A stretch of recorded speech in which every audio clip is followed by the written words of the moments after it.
comedy from sunny San Diego, California. We're gonna do a little song about our home state for you. It's called 49.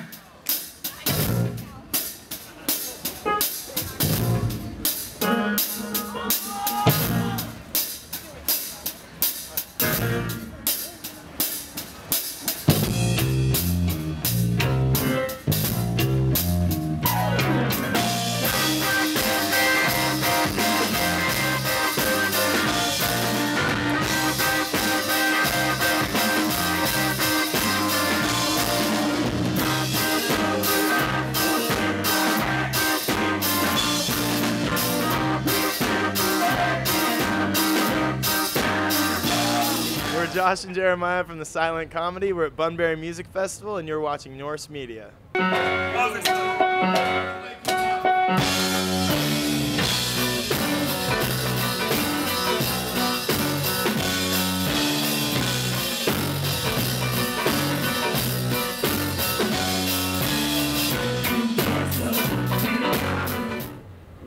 I've played in Ohio before, but this is our first time in Cincinnati. We just played in Cleveland a couple weeks ago, and it's interesting to come here when we're not on tour, because we normally drive through the state when we're on tour, but we just flew in for this show, so it's cool to like get immersed into a different town immediately. Yeah. And it's been awesome. We were actually just saying we didn't really have a picture of the town, and it's actually a lot prettier than I think we imagined.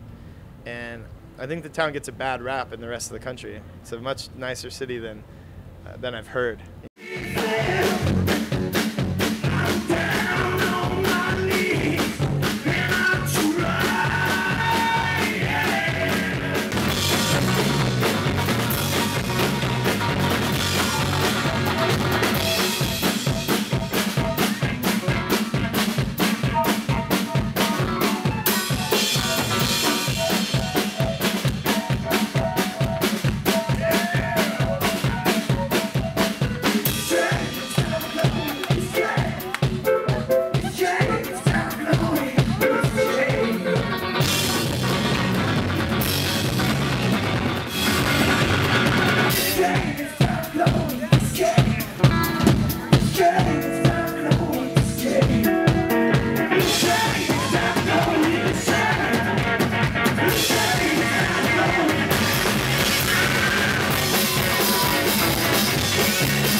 I think the main thing that sets us apart from other bands performance-wise is we can't help but get completely caught up in the music. You know, there's a thing with like hipster bands where they measure their credibility on how bored they can look when they play. And we just don't we're not even like benign on that issue. We're not like neutral. We like hate that standpoint, because you have all these people who came and paid to see you play, and you owe them something. You know, to just stand there and like look totally bored is kind of an insult to the people who come out. But for us, it's natural. We can't help but just get completely into it, to the point where, you know, like I was saying earlier, like I bust every one of my basses, which is not a good habit, but it's like when you get completely into the thing, sometimes stuff happens, and sometimes you have to throw a bass across the club, you know? You just never know. But that's the thing that I feel like sets us apart, is it will be an experience. Whether people like the music or not, if they come to our show, they will have an experience.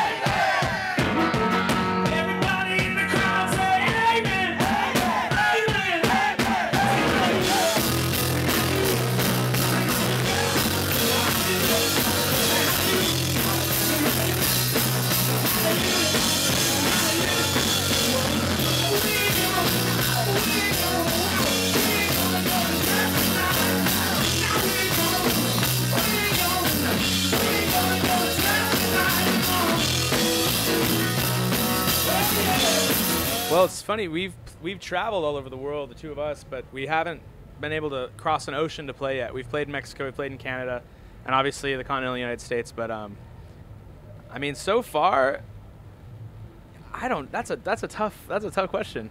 I love playing. Basically, like we like to play to people who are going to get into the music, who are going to maybe lose themselves a little bit.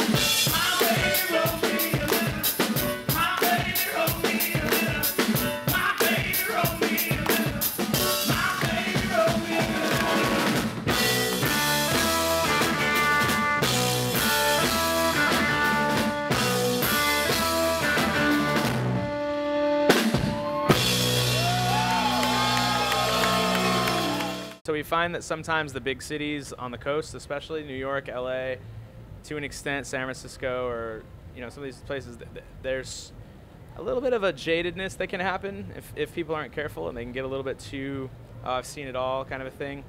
And so we kind of like to get away from that.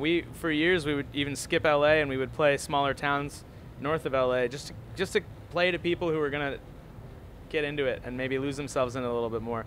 So I think it's less a geography thing to us and more of like a type of person. Like we want to play to people who want to share an experience, and not so much like stand in the back, arms crossed, and be like, oh, I don't know, man, Because we don't mind making fools of ourselves on stage. Like we'll jump around and we'll be a little crazy, and we don't mind that. And so we feel like, hey, let's share that. Like let's all sing together. So.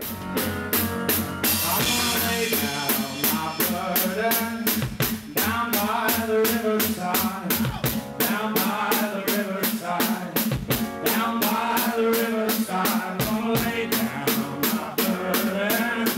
Down by the riverside, gonna study war no more.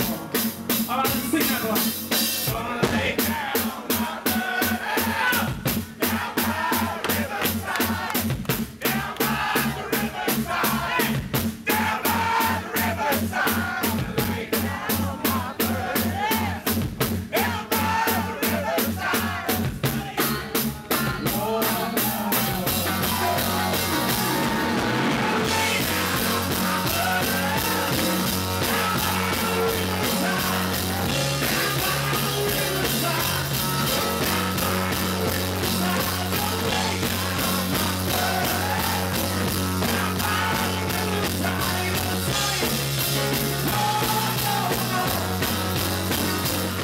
We have so many influences that it's hard to say, and a lot of our influences aren't even musical.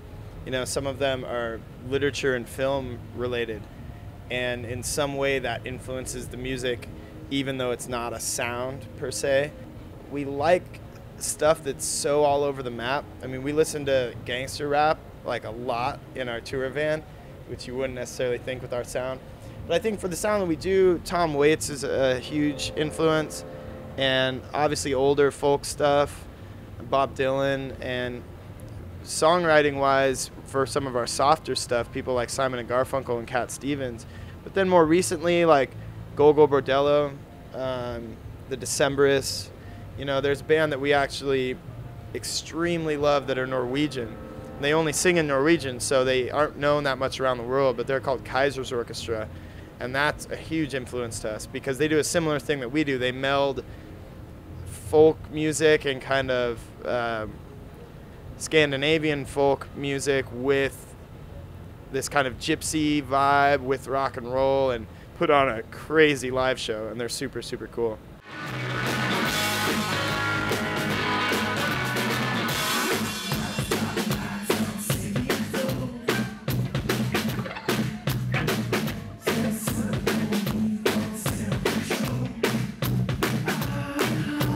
We mostly describe it in terms of how the show feels.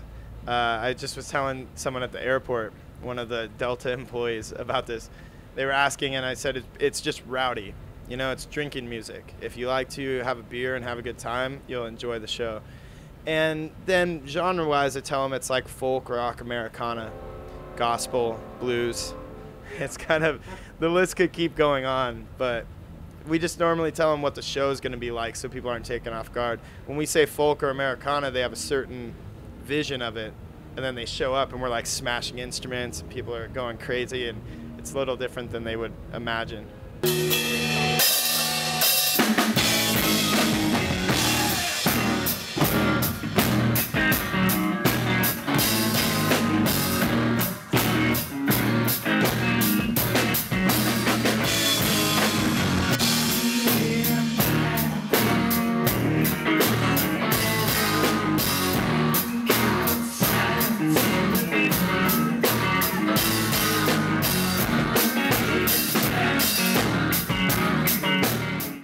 for straight spirits, we're a big whiskey band. We like rye whiskey, bourbon, just Irish whiskey, Scotch, all of that. It's our drink of choice.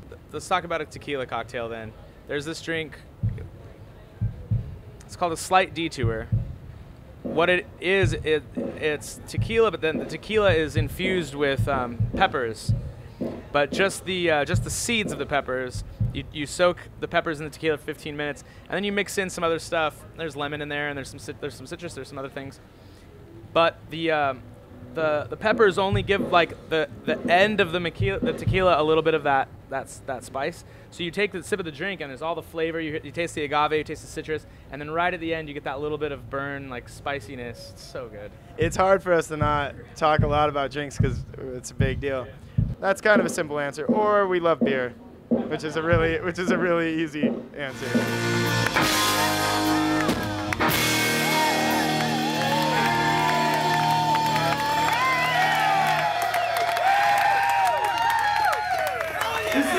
A tribute to booze. If you have a drink, oh, I knew our buddies from Knoxville would have a drink. Cheers! Oh yeah. Cheers! Yeah. This used to be illegal not that long ago, and even though they make it just down the road, and we're really happy that it's not anymore. So, cheers to the end of Prohibition, everyone.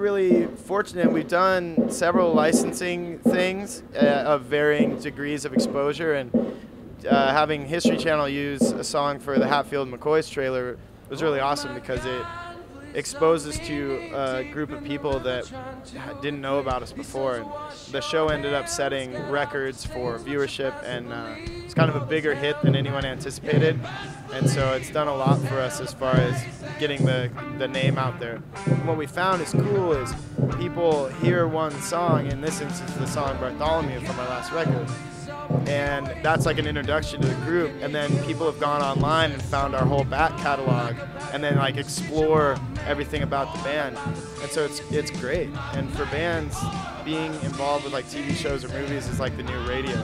That's the way that people break and get out there, so we're extremely grateful for that opportunity.